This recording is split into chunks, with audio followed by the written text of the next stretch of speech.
Behind these walls is where I found freedom.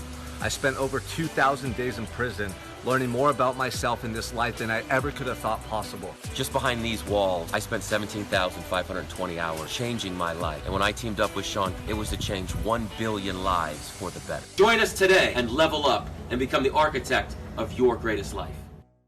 What is up, everybody?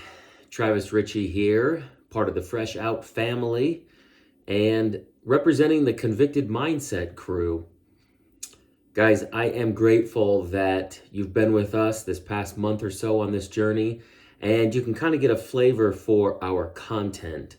A lot of what I like to talk about and educate on, and what I have been teaching the guys inside the prisons for the last 10 years, has been focused on financial literacy, business 101, and entrepreneurship.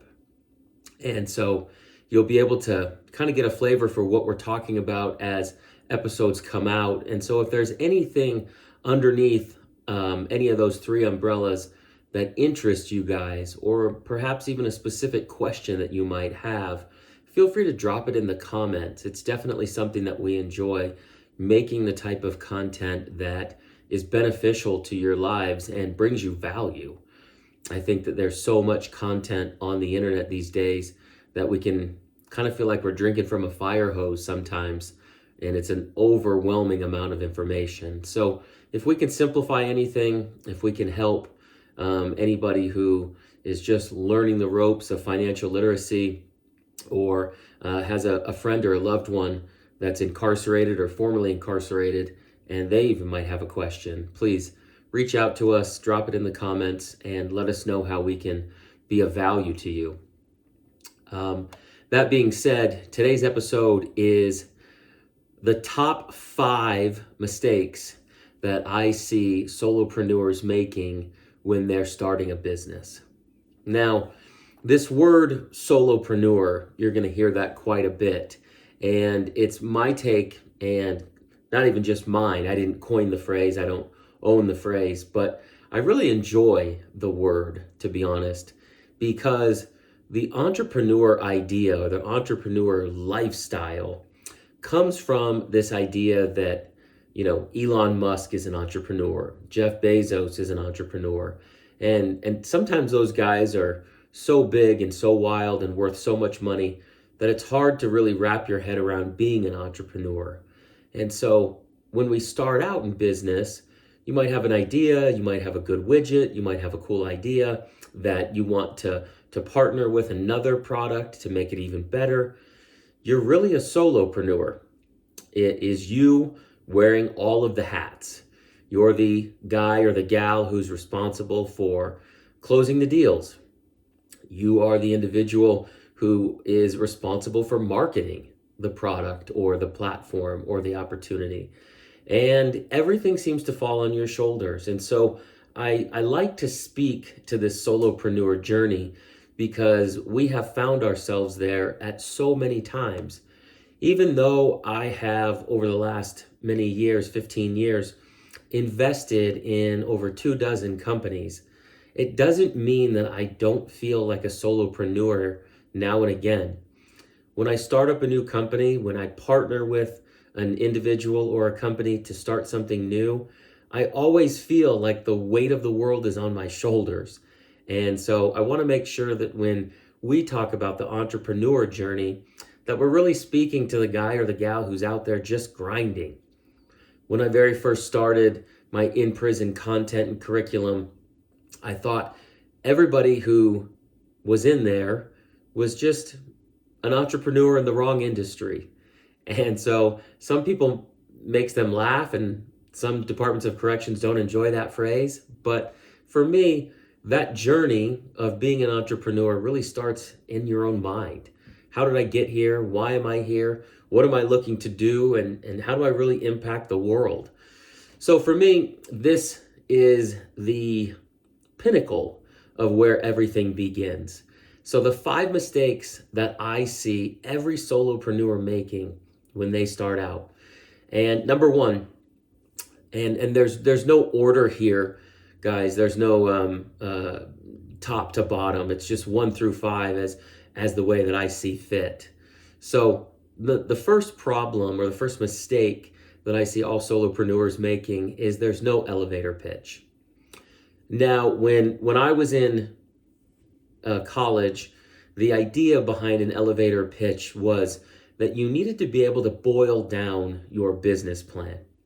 So many of us are able to articulate what that business plan is.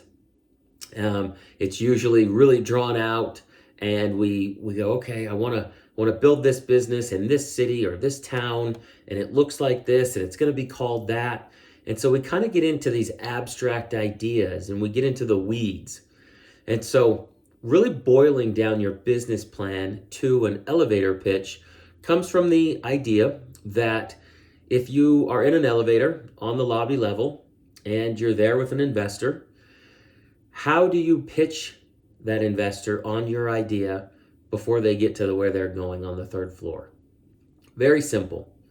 And so when you think about your business and you're watching this, I want you to take out a piece of paper and write down on the left-hand side all of the things that you do.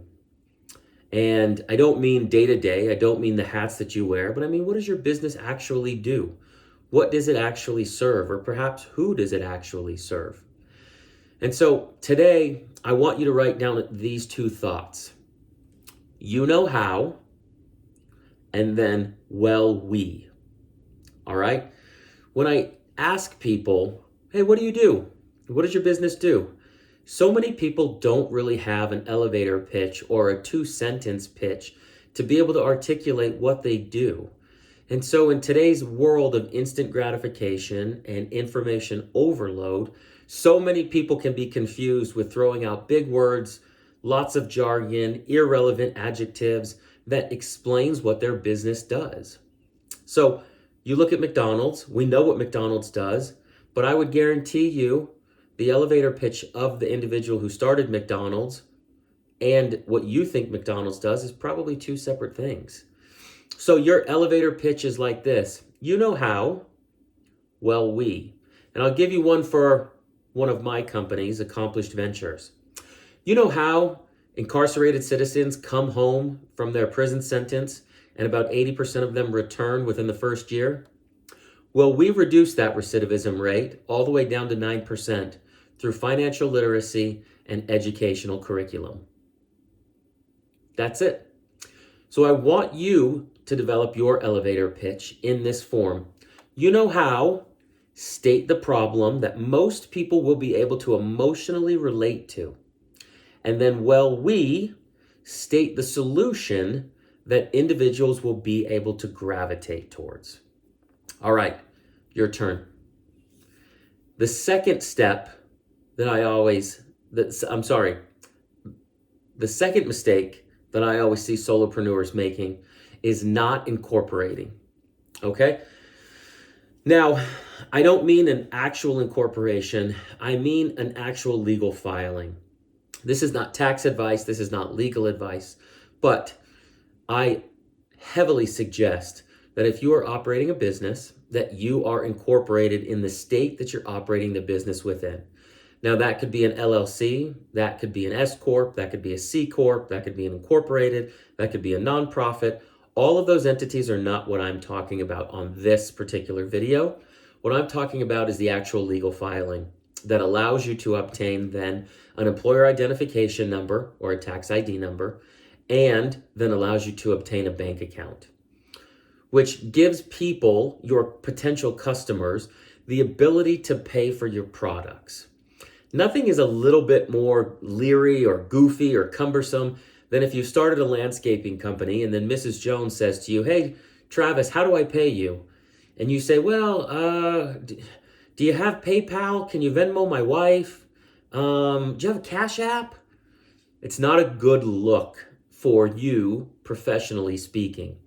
And so when you set up an incorporated entity and you get a tax ID and you open up a bank account, your potential customers and future customers will be able to give you payment underneath that entity. So convicted mindset will be able to receive a check.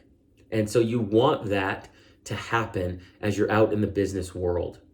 So it's very simple to do. And it's a quick process. And if you've seen any of our other videos, I'll walk you through that process as well. The third mistake that I see solopreneurs making is a confusing identity. All right? A confusing identity is simply this. All of us on a daily basis see the Amazon trucks roaming around town or the Amazon vans. And underneath the Amazon name is the Amazon smile logo. You see that in your mind if you close your eyes. Nike is another example. You see a Nike shoe, what's the first thing you think of? That swoosh. Pizza Hut is another example. Pizza Hut always has that red pizza brick oven. It has the red roof.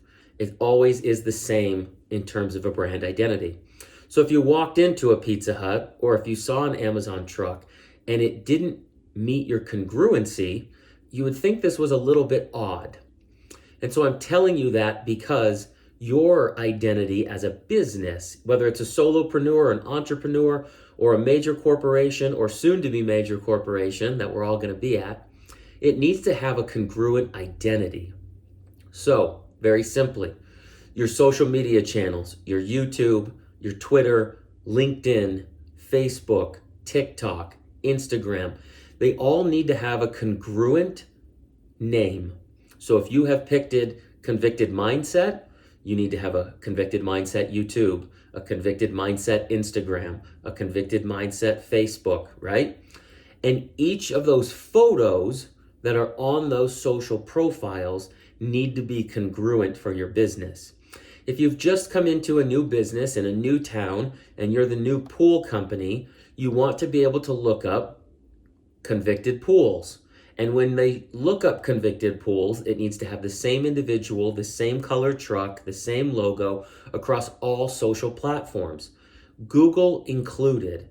When you're talking about a Google profile, everybody is on their phone. So you're looking to be top of the list. And so when your Google profile matches all your other social profiles, it will start to aggregate properly on social engines. Keep that in mind with your domain name as well, okay? Your domain name is so specific to your business. And in today's world, it's so difficult for a lot of us to really grab a domain name that is our exact name. You can go to GoDaddy.com and you can type in all of the potential domain names that you would buy for your business. And a lot of them are just taken already. It's a business of purchasing and selling domain names. And so that can be probably one of the most difficult tasks.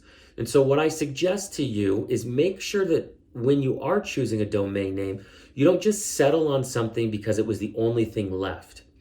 Somebody suggested a domain name to me the other day called Solopreneur Success.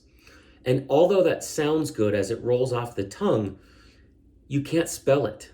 I asked all 6 people in the room to put it on a piece of paper and hold it up for me on how you spell it. And 5 out of 6 of them were actually wrong. Is it U before the E or the E before the U? Is there 3 E's?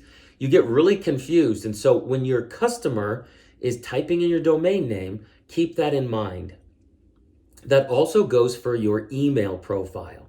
So many solopreneurs and entrepreneurs are still in the dark ages and giving people out a Yahoo or an AOL email account that's just way too long and isn't professional.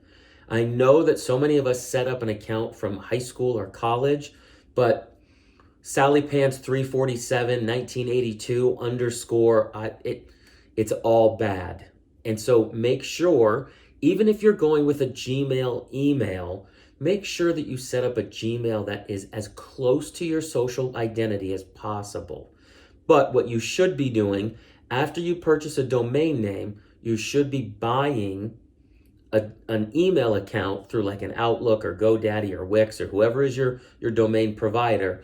They will have email solutions. You can buy an email account through them to where you can put Travis at, and it will allow people to email you professionally. The fourth mistake that I see most solopreneurs making is expectations. This is so critical. I say this in the kindest way possible. Your business, your idea, your widget to get off the ground will take twice as much money and twice as much time. And I don't say that to discourage you. I say that so that you have clear expectations of what to expect from this endeavor. It will always take twice as much money. And if it doesn't, hallelujah, go to Vegas. But if it does, you're prepared for it. What I see too many people doing on their capital expectation or their balance sheets, or when they're looking to raise money or to set aside how much money they need to save to start something, is they back themselves into a number that's superficial or artificial. And here's what I mean by that. If you say to yourself, this business is going to cost $25,000, okay? And then you start to back in the costs from there, and you find yourself saying, marketing, $3,000, door-to-door advertising, $1,000. Anything that has 3 zeros after a comma better be in my bank account, not coming out of my bank account. And the reason I say that is because I've never had a marketing budget that ended in 3 zeros. It was always a $6,482.19 for the month. So keep that in mind when it's money. It will take twice as much money. And time, we live in an uncertain society that isn't likely to become any more certain in the near future. Supply chain is a real thing. Supply chain hiccups are a real thing. And so for you to have expectations that this business could take twice as long, it's good for you to reverse engineer that. If you're thinking of, let's say, quitting your job or leaving your job so that you can focus on this business, make sure that you budget in twice as much time. And if you're looking to bring on investors for capital, always make sure you budget twice as much money and twice as much time. And the fifth and the last mistake that I always see solopreneurs and entrepreneurs making is an in-depth market analysis. This is the place, this is the form that you should go in depth on, okay? A market analysis can simply be put into a SWOT, S-W-O-T. I'm gonna put it on the screen so that you can see it, and I will also figure out a way to get you guys a SWOT analysis worksheet. Also, you can Google SWOT analysis, S-W-O-T in caps.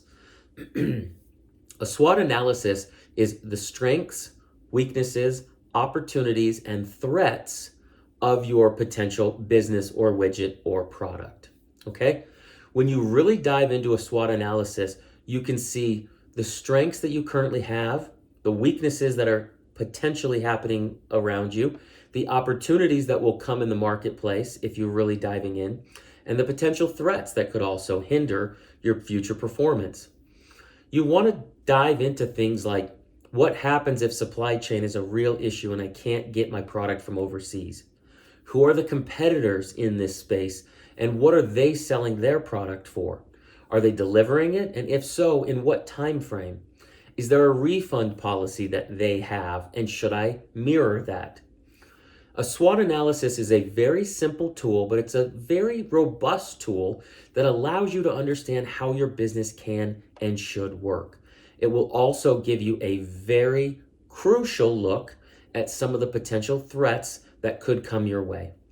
Oftentimes we go into business, and you should, with the best of intentions and a ton of gumption and vigor. I personally have never started a business where I said, golly gee, this might fail. We understand that failure is part of the success ingredients, so we're not worried about the failure, but I'm sure as heck not walking into this thinking about failure. But I am walking into this as armed as possible with the SWOT expectations. If a competitor comes out of left field and takes a portion of my revenues or market share, I'm going to be upset at myself that I wasn't prepared for that.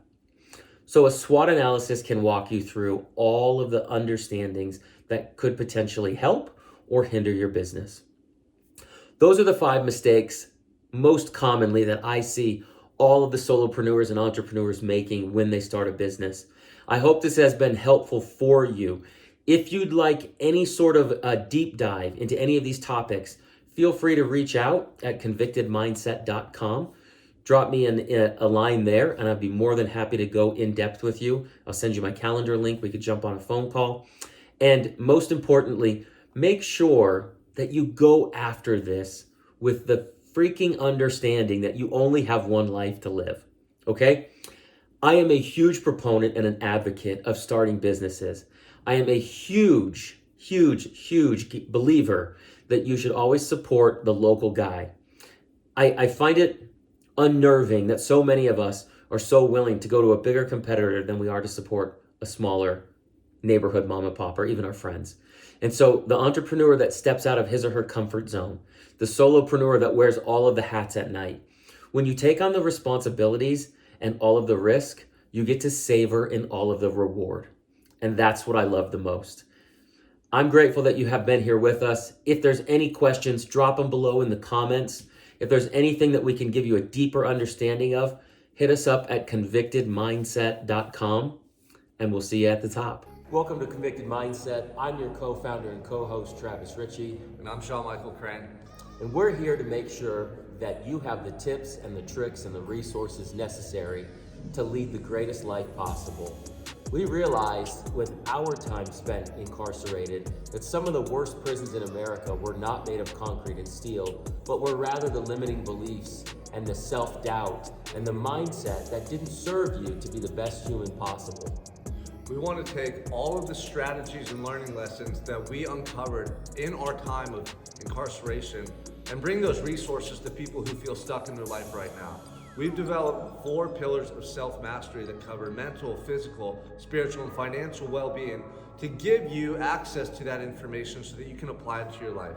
We've created a Convicted Mindset coaching program to literally walk you through those steps and give you 52 weeks of accountability and support so you can break through any limiting beliefs you have or stuck points in your life right now and really start creating that life 2.0 that you've dreamt of.